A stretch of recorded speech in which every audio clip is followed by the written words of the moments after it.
Welcome to Easy Money MMA. Due to some personal reasons, I was out for a week or two. Very happy to be back for this sick fight night though. I got a few juicy positions to make you guys some money. Think you guys would really enjoy it. Yeah, let's take a look at my record the past month. Been making really sick ROIs, which is a reason why I'm here. Want to show you guys the juicy gains. Okay, let's keep this ball rolling for this month. The first bet I have is Muhammad Imavov. He had a 3-fight winning streak and recently just lost to Felipe Lima. I don't think that loss was too bad. He was actually looking pretty good. The second round was very competitive. Felipe was edging the first round a little bit, but then after knowing that Naimov can just control him for however long he wants if Naimov gets a takedown, made Felipe really hesitant in the second round. So Naimov actually won round 2. That was actually not a bad performance, considering how Felipe just completely outclassed Miles in his last performance. I don't rate that very badly. I thought the Naimov's performance against Nathaniel Wood was really nice as well. That was a lot of sketchy moments. He was obviously like cage grabbing multiple times, eye poke, kicked him in the nuts, and didn't get a point deducted. Even though the fight was still pretty competitive, but Naimov still won the fight pretty clearly, in my opinion. Yeah, now he's fighting against Khan Offley, who is just not very polished. He looked like he's decently physical, looked decently strong. Striking is not very technical at all. Just kind of throw random combos out there. He doesn't really set up his shots, doesn't really set up takedowns very well. And for someone who relies on kind of overpowering, forcing takedown with his physicality, Naimov is just bigger and stronger, man. So I think Naimov will have an edge everywhere. He'll have an edge in striking. He will have an edge in physicality, power, everything. Unless Naimov gets caught, which he kind of lacks head movement, unless he gets caught really early by some power, I really don't see Khan Offley winning this. So I got Naimov at minus 245.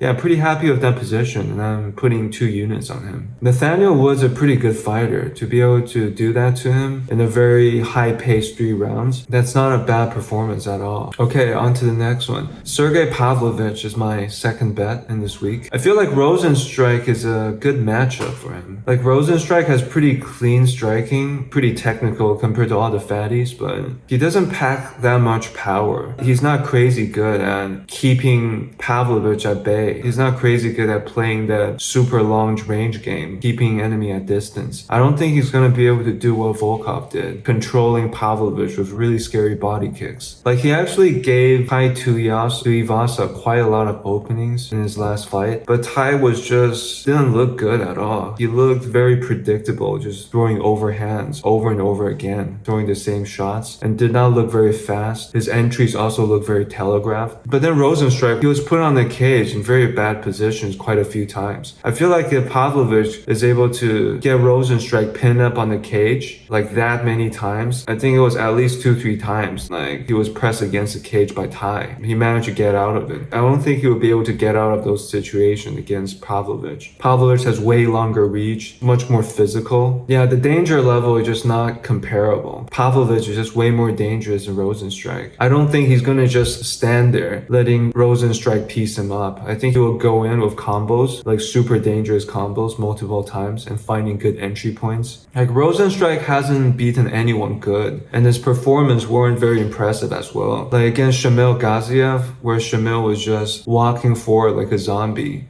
eating every shot in his face, and Rosenstrike still having trouble like really taking him out. I feel like he just doesn't possess the kind of danger property to be able to keep Pavlovich off. Like, Volkov was able to do that because Volkov was throwing super heavy body kicks, super heavy inside kicks. Like, you could tell that made a huge effect on Pavlovich. Like, after eating a few of that, you could tell Pavlovich was very hesitant to go in and was scared of the power. Like, you can hear it. After Volkov got thick, he got those like tree trunk legs, and honestly, those body kicks were super loud. That's like one of the loudest hearing shots that I've heard for a while. So yeah, Rosenstrike doesn't possess that kind of ability to be able to keep him at bay like that. He's not able to outrange him like that as well. Like, Volkov is huge. He was actually way bigger than Pavlovich. So I got Sergey Pavlovich at minus 230. Now the odds has gone up quite a bit to minus 300. Still pretty good to parlay that with Ikram. That still seems like a good position to me, even though it moved quite a bit. Yeah, I'm pretty happy with this 1.5 unit position. Okay, so the next one is Shamil Gaziev. Honestly, this guy is so gifted for the heavyweight. Like, he has the physique, he has the strength. If he could really just get some technical striking in his game, he would be insanely good. And some cardio maybe. But I feel like even though he has all these flaws, like not having enough cardio, just not having technical striking, I feel like only the really technical guys could beat him still. Like, if he's fighting another fatty who's also sloppy on the feet, also have less cardio than him, and also smaller and less physical, I feel like he can still run over these guys pretty easily. And Thomas Peterson is another one of it. Another one of the sloppy fatties, I think. His performance against Jamal Pokes was completely atrocious. After I saw that fight, it's been on my mind to try to fade him one day. I think it's a time to fade Thomas, man. I feel like dropping a unit on Shamil Gaziev should be very comfortable. Yeah, I feel like it needs to be someone who's able to control him at distance and be able to survive until he gasses out. I think you have to be a more technical guy on the feet to be able to beat him. Control him with the jab, control him with body shots, and just wait until Shamil gasses out and after 5 minutes. Like, against sloppy fatties, he looked pretty good. I got Shamil Gaziev at minus 300. It moved to minus 350. That's still a decent bet. Can parlay this with Ikram. Okay, on to the next one. The parlay piece of the week is Ikram Aliskerov. You can parlay him with Sergey Pavlovich and the Naimov pick that I gave earlier. Shamil as well. You can parlay with all three of them. Yeah, this is definitely the lock of the week. He's very physical, very big for the weight class, very powerful too, has a lot of danger factor. So I feel like when Muniz looks good is when he's able to actually get some grappling going and kind of bully them with his high level grappling. But I feel like this is a bad matchup for him because Ikram is just way too dangerous and way too physical for him to be able to take him down reliably and bully him in the grappling. It should be a pretty easy win in my opinion.